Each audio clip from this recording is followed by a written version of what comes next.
Quem Jesus é em nós?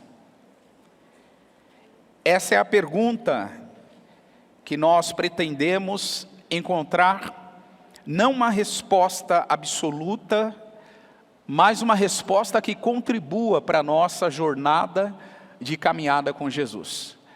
Nós precisamos entender quem Jesus é em nós, porque quando falamos sobre esse assunto, nós falamos sobre a importância daquilo que Jesus está realizando em nossa vida. A questão é quem Ele é em nós. Não é quem Ele é para nós, mas quem Ele é em nós. Qual é a obra que Jesus tem feito na sua vida que define, que descreve, que fala por si só quem Ele é em você? Eu quero abrir a minha Bíblia e te convidar a abrir também a sua, em Hebreus capítulo 1, e nós vamos ler do verso 1 ao 4. Obrigado, Marcelo. Hebreus capítulo 1, do verso 1 ao 4.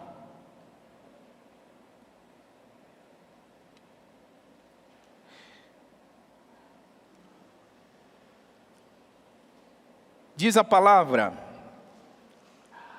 havendo Deus antigamente falado, muitas vezes e de muitas maneiras, aos pais, pelos profetas, a nós falou-nos nestes últimos dias pelo Filho, a quem constituiu herdeiro de tudo, por quem fez também o mundo, o qual, sendo o esplendor da sua glória e a expressa imagem da sua pessoa, e sustentando todas as coisas pela palavra do seu poder, havendo feito por si mesmo a purificação dos nossos pecados, assentou-se à destra de Deus da majestade nas alturas. Diga isso comigo: assentou-se à destra de Deus, à destra da majestade nas alturas. Verso 4: feito também mais excelente que os anjos, quanto herdou mais excelente nome do que eles. Irmãos, Hebreus foi escrito para cristãos de origem judaica que acabaram de ter um contato com a boa notícia do Evangelho. E esses cristãos recém-convertidos do judaísmo, eles agora se veem diante de um dilema. O dilema deles era: sigo Jesus observando a tradição antiga do judaísmo, ou sigo Jesus sem essa tradição antiga?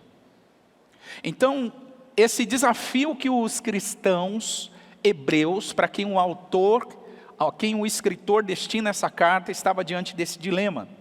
Hebreus é basicamente o livro que encoraja cristãos a continuar firme com Jesus, firme na luz de Cristo, entendendo a superioridade que Cristo ocupa. Então, a superioridade de Jesus é destacada nesse livro. Tanto é que a gente acabou de ler no versículo 4, que Jesus recebeu mais excelente nome do que os anjos, quanto herdou, porque ele é o herdeiro de tudo, de absolutamente todas as coisas. Então eu quero investir algum tempo aqui, explicando esses 4 primeiros versículos. Começando pelo versículo 1, acompanhe comigo. Havendo Deus antigamente falado muitas vezes e de muitas maneiras, aos pais, pelos profetas, a nós falou-nos nestes últimos dias, pelo Filho. Vejam, Deus tinha falado com a nação de Israel, através da antiga aliança, por intermédio dos patriarcas e dos profetas. Deus tinha trazido à nação de Israel um entendimento completo sobre a sua vontade. E essa vontade de Deus, que no Novo Testamento diz que ela é boa, perfeita e agradável, no Antigo Testamento ela já era. Só que essa vontade era revelada através de quem? Através do relacionamento que os patriarcas tinham com Deus e através dos profetas. Então essa antiga aliança, essa antiga revelação que Deus trouxe, ela foi manifestada de várias maneiras. De várias formas Deus falou com a nação de Israel. Então o escritor está dizendo exatamente isso. Deus falou aos nossos pais, aos nossos antepassados, pelos profetas, de muitas maneiras. Então eles estão entendendo isso de maneiras diferentes. Deus falava no Antigo Testamento por parábolas, por narrativas históricas, por confrontos proféticos. A gente vai encontrar muito confronto profético no Antigo Testamento, através dos profetas maiores, os profetas menores. A gente vai encontrar muita sabedoria no Antigo Testamento, através de Salomão, dos escritores de provérbios, dos escritores de salmos. Nós vamos encontrar intimidade com Deus através dos salmistas. Então, a forma de Deus falar no Antigo Testamento foi muito variada. E o escritor aos Hebreus está dizendo exatamente isso. Só que o escritor aos Hebreus coloca um incremento agora. Olha o final do versículo 1, ele diz assim: a nós falou-nos nestes últimos tempos pelo Filho. Se no Antigo Testamento Deus falou por profetas, reis e sacerdotes, no Novo Testamento, na Nova Aliança, Deus fala com o seu povo através do Filho. Através do Filho. Se essa expressão se refere ao período em que Deus está se revelando à humanidade através do próprio Filho, através da vinda de Jesus. O versículo 2 diz que o Filho foi constituído herdeiro de tudo. E, através do Filho, o mundo foi criado. A expressão mundo aqui, no original, a palavra é aion. É uma palavra grega que, traduzido aqui por nosso português, significa séculos. Então, quando diz que o Filho fez aion, está dizendo que Jesus foi o Criador dos séculos, da eternidade. Ele foi o Criador do passado, do presente e do futuro. Deus constituiu o Filho com essa autoridade de criar e manter a sua criação. É o que o escritor aos Hebreus está explicando aqui no versículo de número 2. Deus fez o mundo através do Filho, a quem constituiu herdeiro de tudo. No verso 3, o escritor vai dizer que o Filho, ou seja, Jesus, é o resplendor da sua glória. Você pode repetir isso comigo? Resplendor da glória de Deus. É mais ou menos assim. Ele está dizendo que Jesus é o feixe da glória de Deus. Jesus, ele é a expressão da glória de Deus. É como assim, se a gente sair ali fora agora, você vai ver que o sol, a luz do sol vai fazer duas coisas para nós. Número 1, vai nos iluminar. Número 2, vai nos aquecer, sim ou não? Só que a luz do sol não é o sol. O Sol é aquele astro gigantesco que está a milhares e milhões de quilômetros de distância da Terra, mas o feixe da sua luz brilha aqui na Terra a ponto de aquecer e iluminar a gente. Dá para entender isso? O que o escritor aos Hebreus está dizendo aqui para nós, irmãos? Que Jesus é esse feixe da glória de Deus. Ele ilumina, ele aquece. Ele não só ilumina e aquece, como ele é descrito na Bíblia como o próprio sol da justiça.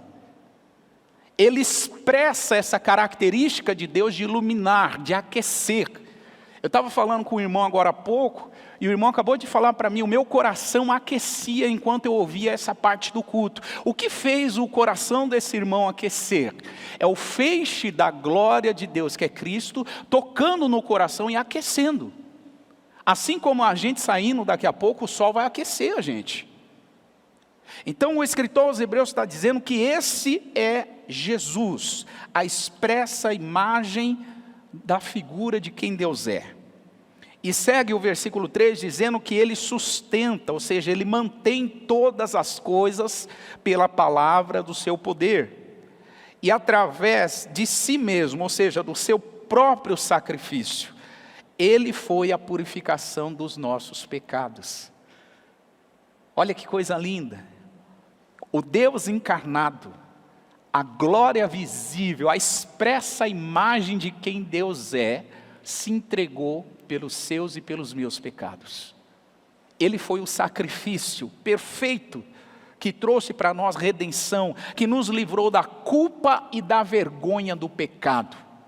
A palavra diz que o salário do pecado é morte. Quem nos livrou da morte? Quem nos livrou da culpa? Quem nos livrou da vergonha do pecado? O sacrifício perfeito que Jesus estabeleceu na cruz do Calvário.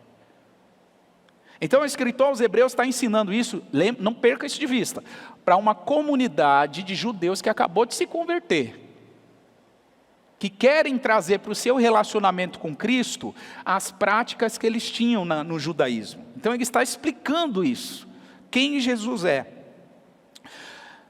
No versículo de número 4, o escritor aos Hebreus, ele vai dizer assim, que Jesus teve mais excelente, ou um nome superior aos anjos, quanto herdou um nome excelente e uma autoridade superior à dos anjos.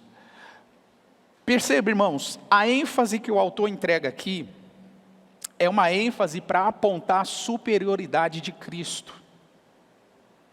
Se você me perguntar, pastor, resumo o que esses 4 primeiros versículos quer dizer. Eu te digo o seguinte, o escritor aos Hebreus está dizendo aqui para nós que Cristo é superior à antiga aliança. É isso que ele está querendo dizer com esses 4 versículos. Só que, olha que interessante, Jesus, apresentado aos Hebreus, ele é apresentado como o Messias, o Senhor.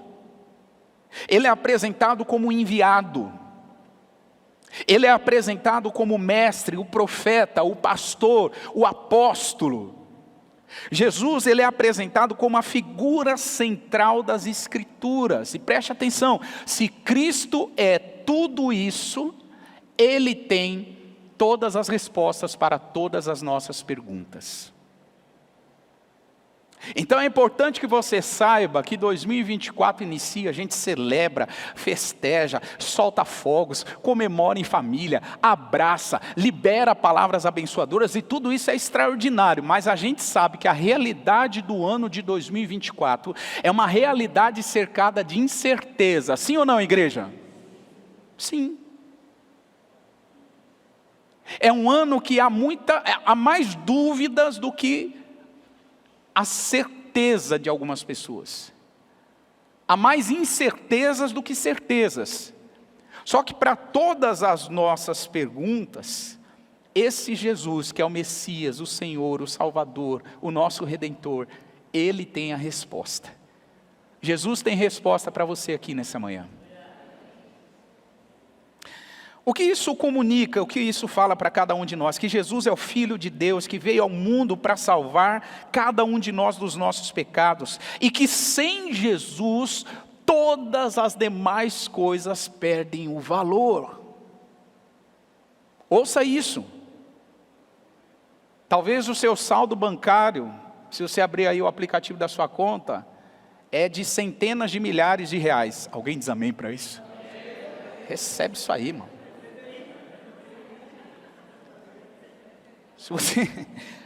Se eu abrir aqui, você vai dar risada. Mas suponha que o seu saldo bancário seja na casa das centenas de milhares de reais. Jesus, ele é muito mais valioso do que esse seu saldo bancário. Jesus, ele é muito mais valioso do que qualquer outra coisa. Ele é mais valioso do que os nossos trabalhos. Ele é mais valioso do que a nossa própria saúde.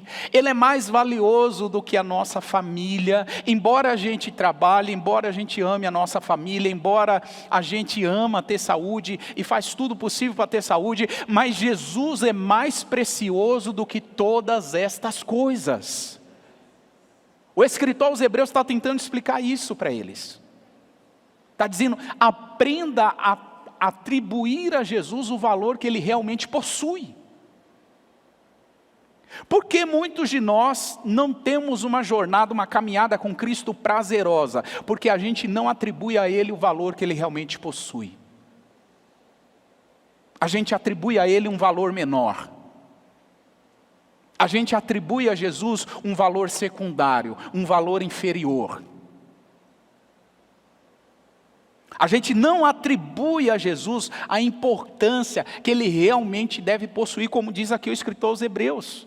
O primogênito de tudo, o herdeiro de tudo, por quem tudo foi criado. Então isso traz para nós um peso. Então, buscar a Cristo, respirar Jesus, conhecer Jesus, viver Jesus, é o que nos torna amáveis e nos torna capazes de amar as pessoas.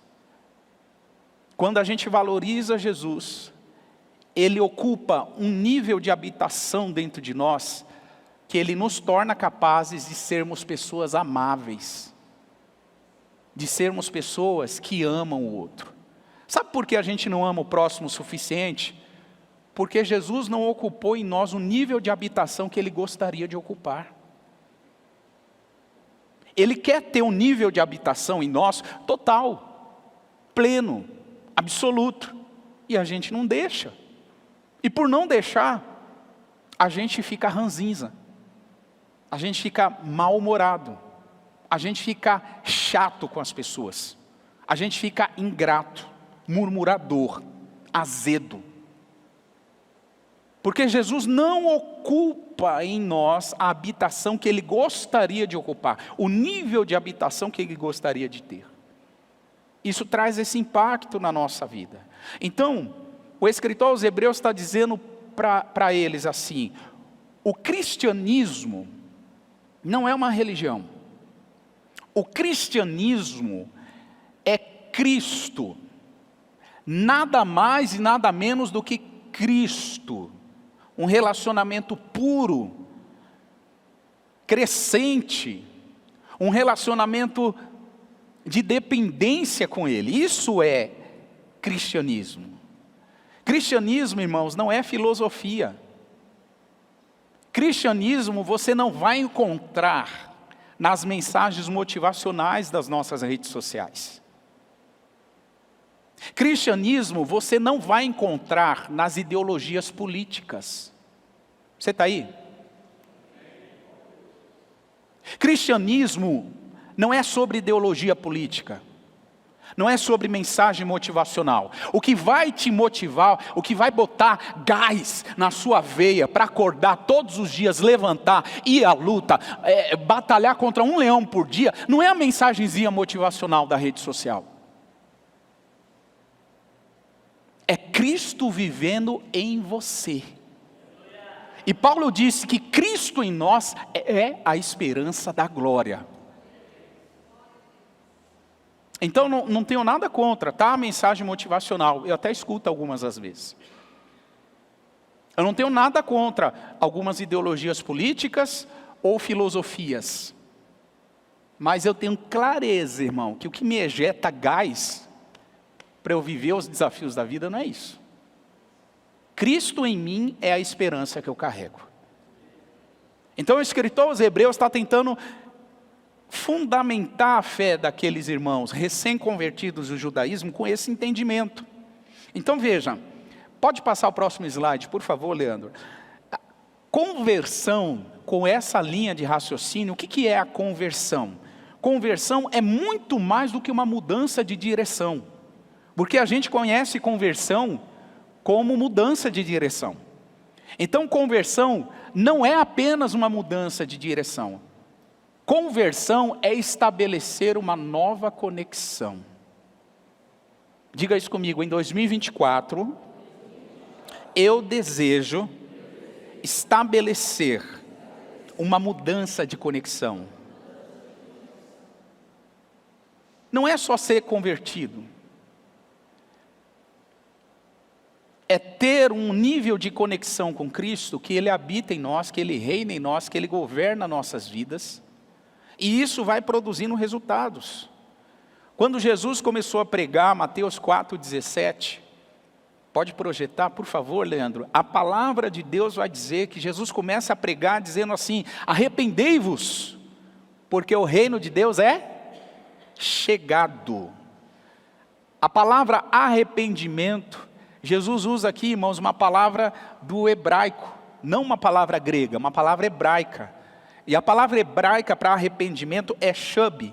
Shub significa, é chegado um tempo para estabelecer uma nova conexão.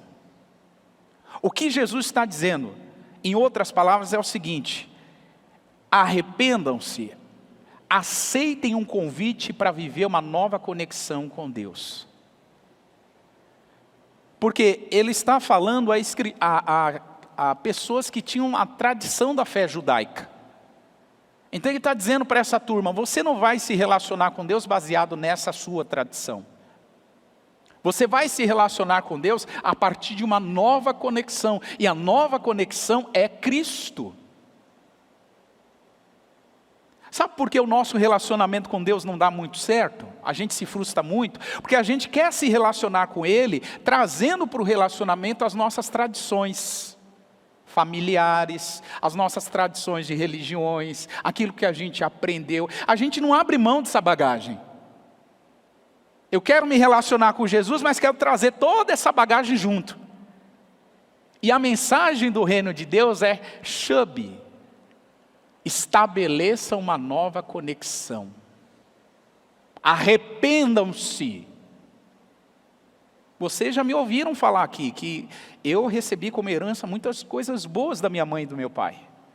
Mas eu recebi coisas horríveis também. E se eu carrego essas coisas horríveis para o meu relacionamento com Cristo, eu vou me frustrar. Porque eu não estabeleço uma nova conexão.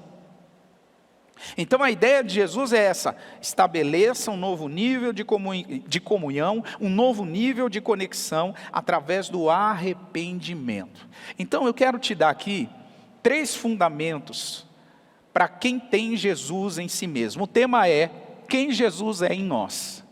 E eu quero apresentar aqui pelo menos 3 fundamentos de quem tem Jesus em si mesmo. Primeiro fundamento: quem tem Jesus na sua vida, essa pessoa entende que tudo na vida cristã aponta para Jesus. Não aponta para aquilo que a gente faz, mas aponta para Jesus. Toda a vida cristã é sobre Jesus. O começo, o meio e o fim é sobre Jesus. Ele é o centro da vida cristã e Ele é a circunferência da vida cristã. Ele é aquele que era, que é, que há de vir. Ele está sobre nós, ao redor de nós e dentro de nós. Ele vai adiante de nós e guarda a nossa retaguarda. Ele está à nossa direita e à nossa esquerda, sobre nós e abaixo de nós. É tudo sobre Ele. Não é algumas coisas. Alguns de nós deixam Cristo o seu centro apenas em algumas coisas. Alguns de nós, a nossa vida cristã aponta para Jesus apenas em algumas áreas, não em tudo. Não em tudo. Você sabe que no primeiro século da igreja, os 100 primeiros anos depois que Cristo ressuscitou, faleceu, foi sepultado e ressuscitou nos 100 primeiros anos, o método de interpretação bíblica dos primeiros cristãos era o seguinte: era um método cristocêntrico. O que os cristãos faziam ao ler o Antigo Testamento? Porque nos 100 primeiros anos não tinha a Bíblia que a gente tem hoje. Tá? Não tinha os evangelhos, não tinha Atos, só tinha o Antigo Testamento. Tudo bem, gente? Amém? Então presta atenção, como é que os cristãos dos 100 primeiros anos liam a Bíblia? Eles liam a Bíblia procurando Jesus no Antigo Testamento. Eles procuravam Jesus nos profetas, eles procuravam Jesus na vida dos patriarcas, eles procuravam Jesus na vida dos salmistas, eles procuravam Jesus em Salomão, eles procuravam Jesus na vida dos reis, eles olhavam para Cristo, eles queriam Cristo, eles queriam enxergar Jesus lá no Antigo Testamento. Eles queriam ter respostas mais ou menos assim: o que Jesus quer dizer para nós? O que Jesus quer nos ensinar? Eles se importavam com a opinião de Jesus. Irmão, nós vivemos um tempo na igreja, em que algumas igrejas a opinião de Jesus já não é mais importante. Nós vivemos um tempo tão decadente, que para alguns cristãos a opinião de Jesus pouco importa. Para alguns cristãos o que importa é a sua vontade, a sua opinião, os seus projetos, os seus sonhos. Isso é um engano. Isto é um engano, isto é uma distração, igreja. Os primeiros cristãos, eles liam o Antigo Testamento olhando onde está Jesus lá no Antigo Testamento. E nós queremos olhar às vezes a Bíblia procurando mensagem para nós. A gente quer ler na Bíblia, deixa eu achar aqui o versículo do dia que vai me dar força para eu enfrentar aquele problema. Ok, mas o que vai te dar força para enfrentar o problema é Jesus habitando em você.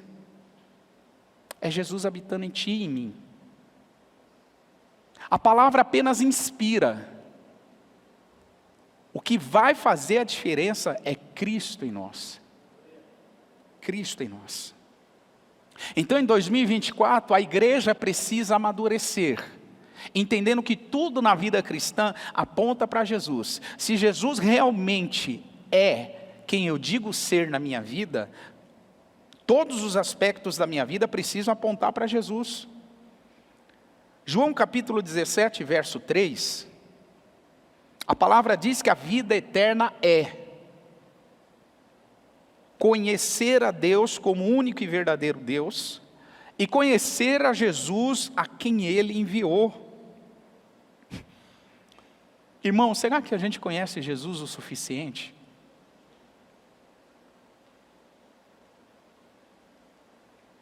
Será que conhecemos Jesus o suficiente?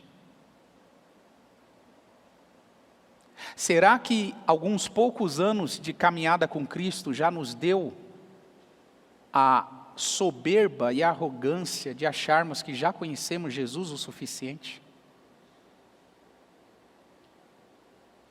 Não, pastor, não precisa pregar essa palavra porque eu já conheço esse texto bíblico. Ah, já? Será que conhece mesmo? Ah, pastor, não precisa ensinar esse contexto, porque eu já sei esse contexto. Já? Será que sabe mesmo? Será que a soberba e o orgulho, irmãos, não está prejudicando o nosso relacionamento mais profundo e mais íntimo com Jesus?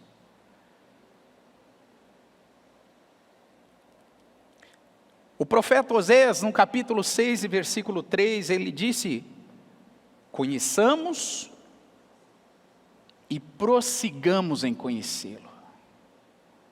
Prossiga. Até quando? Até você partir dessa vida.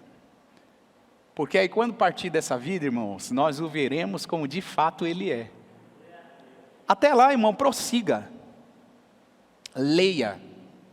Ore. Busque. Sirva. Ame. Perdoe. Continue.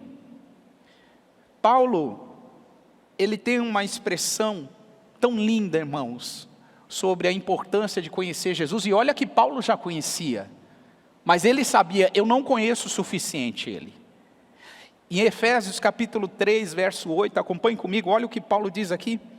A mim, o menor de todos os santos, me foi dada esta graça de anunciar entre os gentios, por meio do evangelho, anunciar o que, gente? 1, 2, 3, diga aí. Riquezas incompreensíveis de Cristo. Ou em outras versões, a riqueza insondável. Deixa eu te dizer, deixa eu te perguntar algo muito simples. Será que a gente conhece as riquezas de Cristo o suficiente?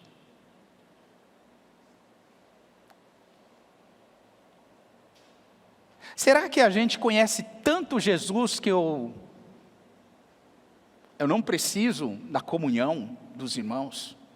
Eu consigo ler minha Bíblia sozinho em casa? Eu consigo praticar minha Bíblia sozinha? Eu consigo fazer as coisas sozinho? Será mesmo? Como é que estão os nossos frutos? Como é que está a vida de Jesus em nós? O Paulo reconhecia, irmão, que mesmo conhecendo Jesus de uma forma muito boa, ele dizia que não conhecia ainda as riquezas incompreensíveis ou insondáveis de Cristo. Jesus, comparando a mensagem do Evangelho, a mensagem do reino de Deus, ele disse em Mateus 13, 45 e 46, ele disse assim, que o reino dos céus é semelhante ao homem negociante de boas pérolas, que busca boas pérolas. Agora olha o verso 46, esse homem negociante de boas pérolas, quando ele encontra uma pérola de grande valor, ele faz o que, gente? Ele vai, vende tudo que tem, compra essa pérola. Jesus está dizendo que esta pérola de grande valor é Ele mesmo. Será que Jesus vale tudo o que Ele vale para nós? Será que a gente está disposto a dar tudo o que temos por Ele? Será que estamos dispostos a entregar tudo o que temos e somos para ter essa pérola de grande valor em nós? Esse é o primeiro ponto. Quem tem Jesus em si mesmo, sabe que tudo na vida aponta para Jesus. Segundo ponto, a vida de Jesus é inseparável dos seus ensinamentos. Eu vou ser rápido com isso. Você sabe que na história da humanidade existem grandes mestres. E os grandes mestres da história da humanidade, eles diziam o seguinte, Aristóteles, que foi um filósofo grego, ele dizia, sigam os meus ensinamentos. Ele dizia para os seus seguidores. Sócrates, da mesma escola de Aristóteles, ele dizia, siga os meus ensinamentos. Buda, ele dizia, siga as minhas meditações. Confúcio, que foi um filósofo e pensador chinês, ele dizia assim, sigam os meus provérbios, porque ele escreveu muitos provérbios, sigam os meus provérbios.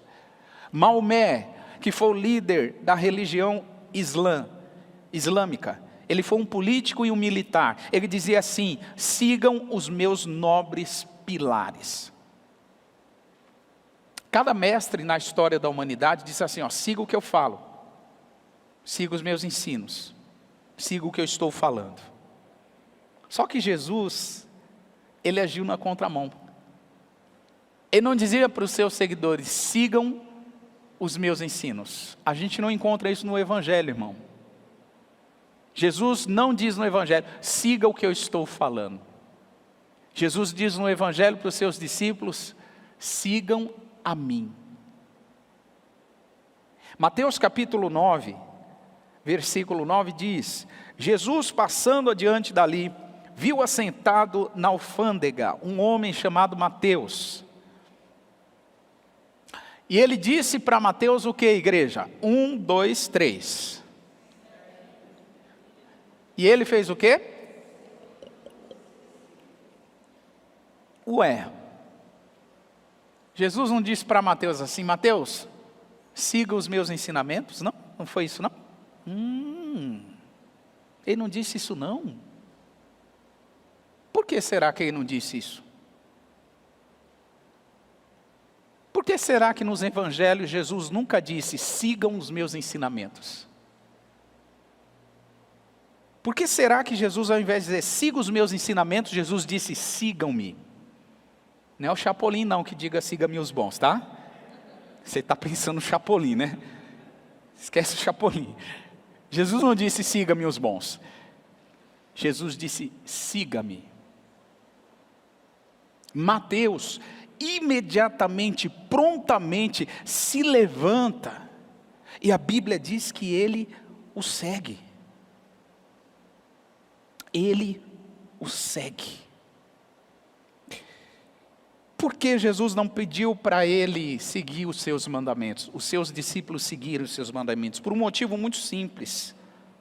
Seguir Jesus já é seguir os seus mandamentos. Ele é o Verbo que se fez carne e habitou entre nós. Então, se Ele é a palavra, o Verbo, quem segue Jesus já está seguindo a palavra.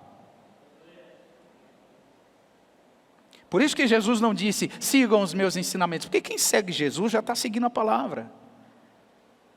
É isso que Ele faz questão de enfatizar. E em terceiro e último lugar, irmãos, quem tem Jesus vivendo em si mesmo, essas pessoas entendem a missão e o propósito das suas vidas completamente centrados em Jesus.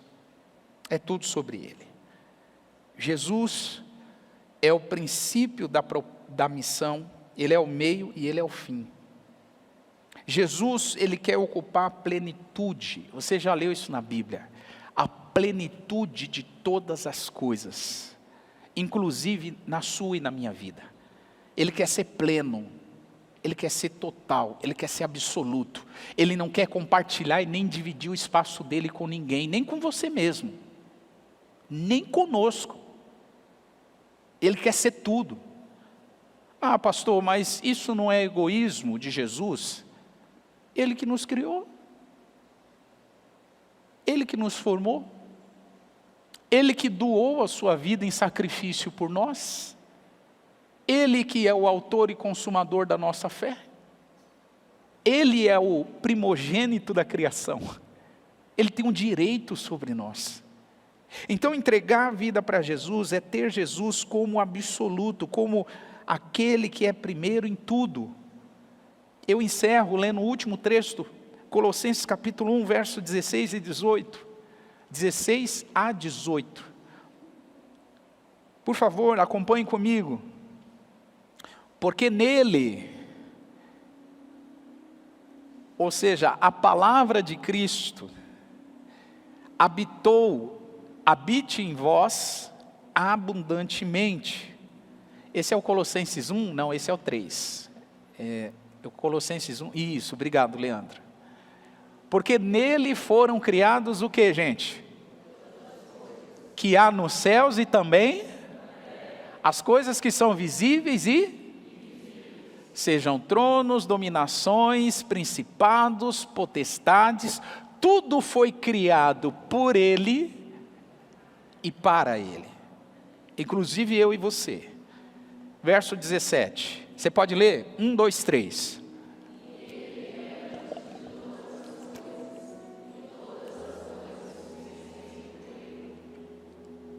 (18)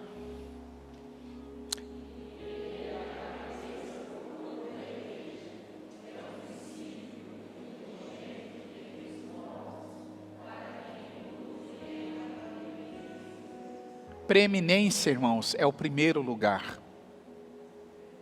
Cristo quer ter preeminência sobre nossas vidas.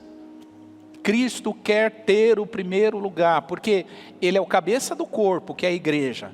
Ele é o princípio e primogênito dentre os mortos. Ele também é aquele que, por intermédio dele, todas as coisas foram criadas e subsistem, mas Ele quer ter prioridade em nós, nas nossas vidas. Jesus é tudo o que nós precisamos para ter uma vida de paz e de verdade em um mundo de incertezas.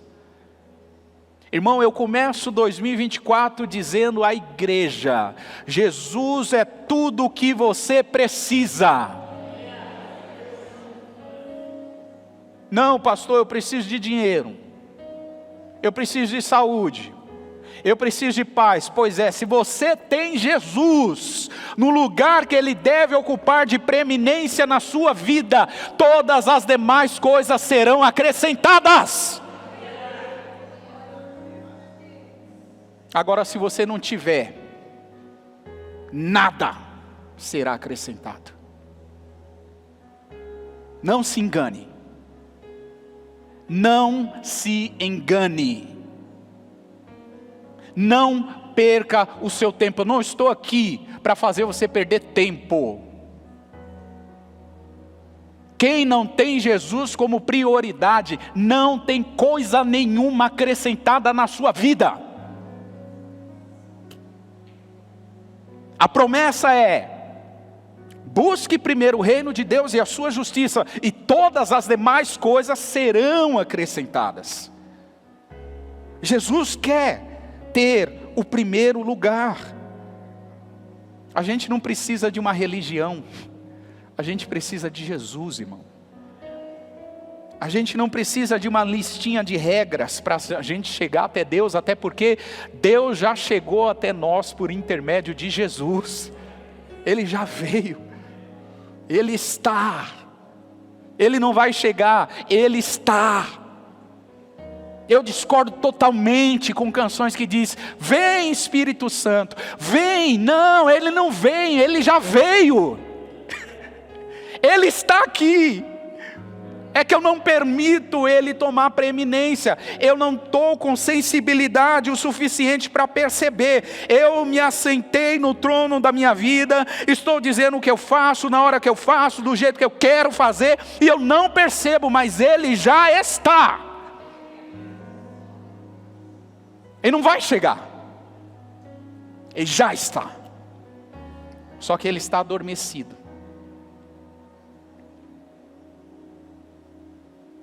Ele está adormecido.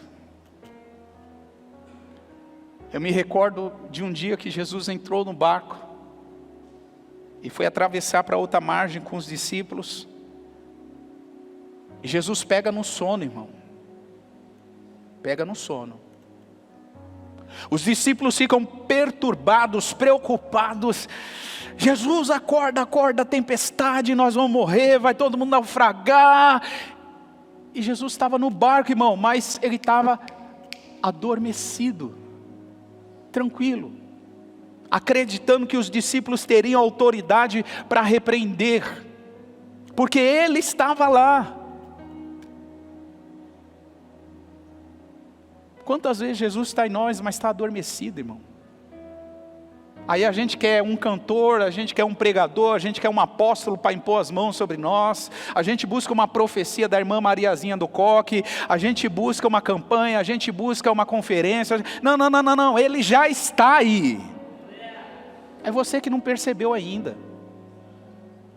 Você precisa manifestar, ativar, permitir Ele governar.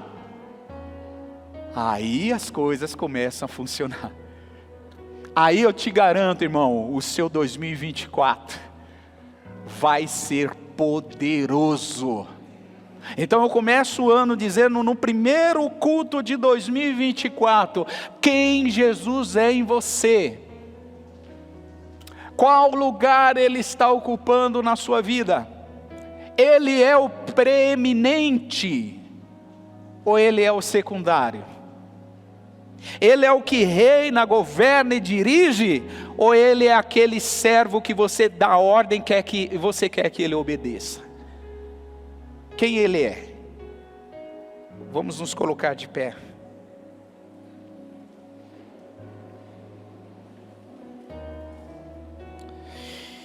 Pai, nós queremos te agradecer pela Tua palavra. Obrigado, Jesus, porque o Senhor nos encontrou. Estávamos perdidos. Estávamos caminhando a passo largo para o inferno. Estávamos distantes do Senhor. Mas Jesus, o Senhor nos encontrou. O Senhor nos envolveu com cordas de amor. A Tua vida nos constrange, Jesus. Quando nós olhamos para Ti, a gente fica constrangido. Porque o Senhor é tão maravilhoso, é tão excelente, é tão majestoso. E ao mesmo tempo o Senhor é tão simples. O Senhor é tão real. O Senhor não está preso na sepultura, porque a morte não pôde te reter. O Senhor ressuscitou e está vivo, reinando em nós, se assim nós permitimos o Senhor reinar. Pai, eu quero te pedir junto com a tua igreja nessa manhã, que nesse ano de 2024 a gente dê permissão para o Senhor reinar como o Senhor nunca reinou em nós. Que neste ano de 2024 haja uma disposição, um quebrantamento, uma renúncia. Que haja, Senhor, um deslocar do trono da nossa vida, que a gente se desloque desta posição e que o Senhor assuma a preeminência, a prioridade, o primeiro lugar. Jesus, seja tudo em todos. Domina, governa, reina, dirige, fala, sopra a tua voz. Oh Espírito Santo, ativa nessa manhã a nossa mente, o nosso coração, em uma sensibilidade profunda, para discernir e responder a tua voz, Senhor. Oh Espírito Santo, eu te peço, o Senhor já está aqui. O Senhor já está aqui.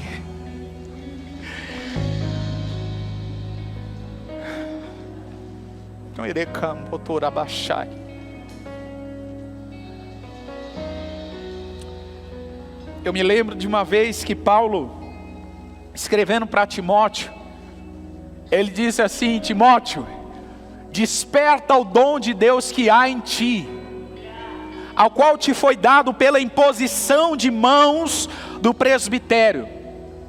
Sabe o que Paulo quis dizer para Timóteo, irmãos? Timóteo, acorda, desperta aquilo que já está em você. Sabe o que Deus está falando para nós aqui nessa manhã? A vida de Cristo não vai chegar, ela já está. O que nós precisamos? Despertar, acordar, desperta ela. Livre-se das distrações, livre-se da sonolência, livre-se da preguiça, livre-se das mentiras e dos enganos do diabo, livre-se dos enganos desta era presente, e desperta o dom de Deus que já está aí em você. Deixa vir para fora, deixa esse negócio vir para fora. Para de enclausurar, de reter, de tocar a sua vida do seu jeito. Deixa o dom de Deus, o Espírito de Deus fluir em ti.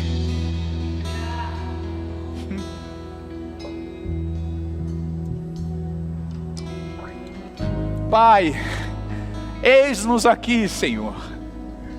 Eis-nos aqui, faça a tua vontade. Eis-nos aqui, desperta-nos, ativa-nos, move-te em nós, Senhor, flui em nossas vidas, frutifica, Espírito Santo, produz os teus frutos em nós: mansidão, domínio próprio, alegria, paz. Oh Espírito Santo, manifesta-te em nós. Eracandaraçou, te bricantorou mandara sábia. Manifesta-te em nós. Esse é o nosso clamor, Senhor. Começamos 2024 dizendo isso, que seja um ano da manifestação do teu poder em nossas vidas, que seja um ano de movimento sobrenatural, que seja um ano de ativação.